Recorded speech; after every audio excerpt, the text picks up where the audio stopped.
I continue and just want to introduce our co-officiate right now. Our speaker is, of course, an author, the owner and CEO of BCDID Group, which is here right now. He's a speaker of marriage consultants, and you can, maybe if you are watching TV5, in the radio, he always have these programs about marriage.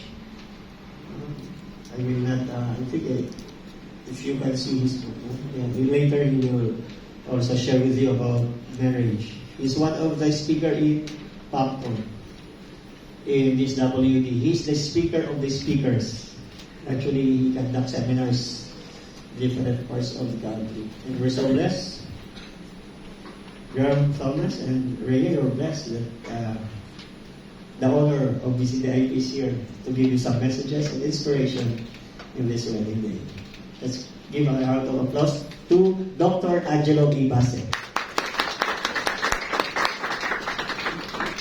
Thank you, Dr. Marriage. We always hear people say marriage is the union of two souls, etc. The making promise to each other. However, promises are made to be broken. No? The lines that were invented by the human beings. So I became interested in understanding marriage more, because I became a victim too of ignorance. So for 30 years, I've been studying marriage, and I discovered the reason why people fail with their promises. First, I learned that promise is made between two human beings. And in marriage, it is called vow or vows. And when you say vows, it involves the Creator, it involves nature. Because we didn't decide to be a male, right? We didn't decide to be a female. It was the natural course of design of life. And sooner or later you will feel, like Carl Jung said, there is something missing. No? A psychologist named Carl Jung. There's something missing within us, so we are looking for a partner which will complete us, who will complete us. No? The same feelings of the woman, that he has something manly or manhood is missing in her body. Until you learn to enter into a relationship with an opposite sex. They are called opposite because they differ in different habits or attitudes, especially the natural reaction of the body. They differ. Okay? So that's why they are called opposite sex. So I discovered that people who made their vows, who also destroyed it later, it's all about ignorance. Socrates, great philosopher from the Greek, they have thought of this centuries ago. This is not a new information that I will tell you. Socrates said, wisdom is the beginning of definition of terms. So when you define the word, you will understand the true meaning of it. Let's define marriage. Marriage is from the word gem. The Hebrew language gives different meaning of marriage. It's a gem. Fusion of two precious elements. And you have to find that out as a couple. And what did Albert Einstein say about marriage? He became a philosopher later on. He did not just discover Sis, wag malamig ah. but also about marriage. Wag malamig. He said, marriage is a risk. Walang malamig. When you say risk, it can Okay. shorten or lengthen your life. Right? And it can only be an enjoyable ride if you have the same spirit. What's that? What does that mean? Having the same spirit. It means deciding together. Not deciding just you. And you will just surprise your spouse later on. I decided this. Did you know that even the small thing that you buy in grocery, your spouse needs to know why you are buying it? Did you know that? One decision. Small things, excusable, like your makeup, But if you still have a stock of makeup, then your husband will question you. You still have a lot of stock of makeup and lipstick. Why are you still buying? Okay? I don't... it's your natural. No, you love things, you love colorful things. No, it's your natural creation. You didn't decide on that. And even your own money is your own money. And the money of your husband is still your own money. And I also ask why they feel that way. Then I go back to the place where the marriage took place. The very first marriage took place. Where? In the Garden of Eden. So it will become, your marriage will be problematic the moment you don't believe that the marriage started in the Garden of Eden. Magsisimula ang problema mo sa inyong mag-asawa pag hindi ka naniwala kung saan galing ang marriage. Nasa Garden of Eden pala nanggaling ang marriage. Again, let's define garden. Did you know that it is not an actual place? It's an environment of order. That's what garden means. It's an environment of orderliness, of being organized. And Eden is a spot on earth where God and human beings are living together. So if the marriage happened there in the Garden of Eden, that means the marriage should work under the environment of God. So if you don't believe in God, that's another problem for you. You will remain ignorant of the design of marriage. Now, every time I teach married couples applying for marriage license at City Hall, every time I ask the question, who believes in perfect marriage? Nobody is raising their hands. They even nod their head. Not raising their hands and nod their heads at the same time. Even without finishing the question. Nobody believes in perfect marriage. Why? I realize because the old generation failed to prove to the next generations that there is a perfect marriage. Maybe let's define perfect first. Do you really understand the word perfect? It's not the holy thing or something that you see walking down the road, the very holy. Even the holy, you should understand that word. Perfect means alignment. Just go backwards and you will know, you will understand. Ano meaning na perfect? So when it say alignment to what? Alignment to the design of marriage. When you align yourself together as a couple in that design of the marriage, you will never go wrong. People will always say, put God in the center of your relationship. But how? Is that automatic?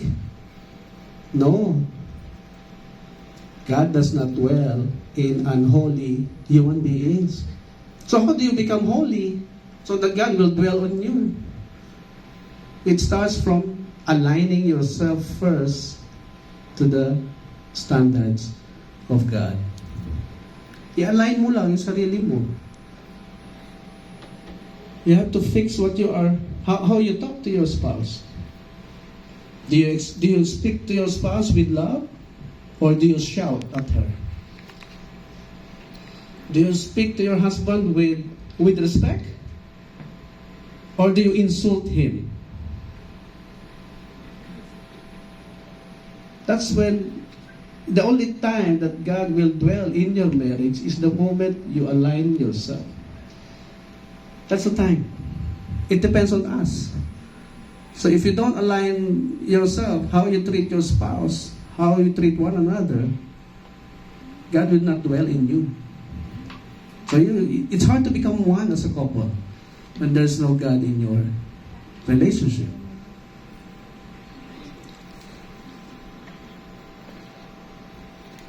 So, what is holy? I'll go back to that word. Because some people will tell you, I cannot be holy. Only those inside the church are holy, or inside the churches are holy. Do you understand the word holy? It's from the word integrity. Integrity. You just Google it later.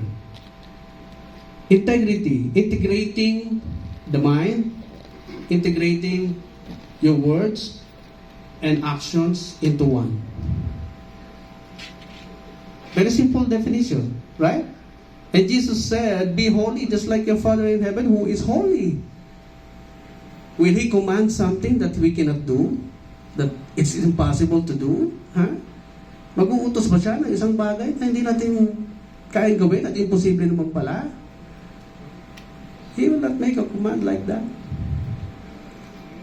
So this speech is laying the foundation about marriage. Here's another one. Most couples fail to make it together as one because the husband does not have a vision in his life. And that's the first requirement of God to Adam. When He put the man in the garden, God said, work and take care and protect the environment, protect the garden. And work in Hebrew means vision. That's why you get frustrated when the man that you choose to love has no vision in life, has no goal in life. So it's important for you, Graham, to have a vision. Because your wife will never know. If you ask him to submit to you, where the marriage will be going if there's no vision. Right? How will you ask the person to submit to you when you don't even know where you're going? Right? And all of us are created like eagles. There's a deep desire for us to fly high, to reach our goal. But sometimes only the husband has a goal, and the wife is being left out. What does it mean? The wife should also fly high with you. You should fly together, not just the husband alone. And how does the woman fly? You bring her, you cultivate her. That's the meaning of husband. It's a system already placed. You will not have no excuse at the judgment day. Lord, I didn't know. No, it was there already. You need to develop your wife so she can also fly with you together. So you can fly together. Develop her. If she doesn't know how to cook, bring her, send her to culinary school. Right? She doesn't know to speak a specific language, send her to language school and develop her. That's why I admire husbands who invest in the schooling of their wives. If there's something missing, you don't need another person. You just cultivate her. Because you cannot get out anymore in the marriage. Right? Everything is in place. Almost all scientists are in Europe. They have studied all of this. They have written it in the books. Our obligation is to just read them and understand. Every successful career, marriage, there are 3 secrets. Only 3 secrets. What are those?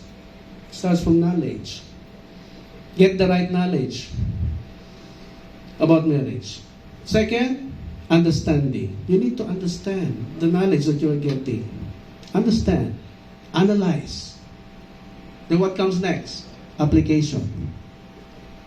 And it is called wisdom. It starts from knowledge, then understanding, then application. Because when you apply those things that you understand, you will prove yourself they are true.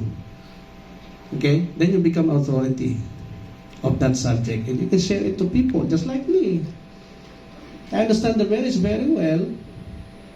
And we are very excited all the time to share this. We cannot afford to be ignorant anymore. That's not an excuse. Okay? Finally, our marriage definition in family code, it says, is a special contract. Special contract, which only means there's an ordinary contract. An ordinary contract, you can dictate your terms. Here's what we should do. Here's what you should do. You pay this, you do this, you pay this, I pay this. That's a civil contract.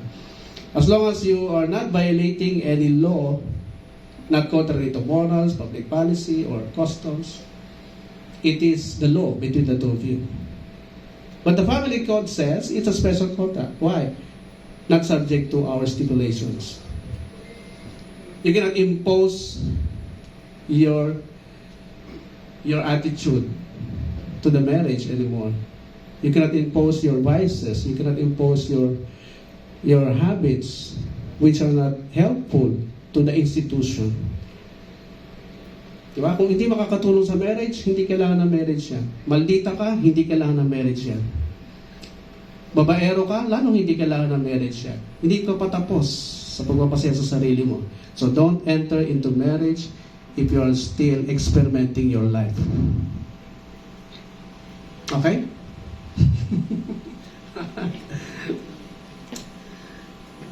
You know, whenever I speak in marriage, about marriage, sometimes it takes me 4 hours. But I cannot do that now. So, just remember those principles. Principles are first law. You are not entitled to your opinion.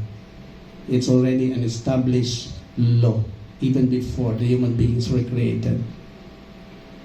So, you want your vision to have a happy family, to have a great children walking around. You want to have a happy dining table all the time. That's a picture. That's a good picture. Everybody wants that. Deep inside our hearts, we want that, right? So how to make that happen? Start with putting the right mentality in your marriage, and you will never go wrong. Congratulations, Graham and Rhea.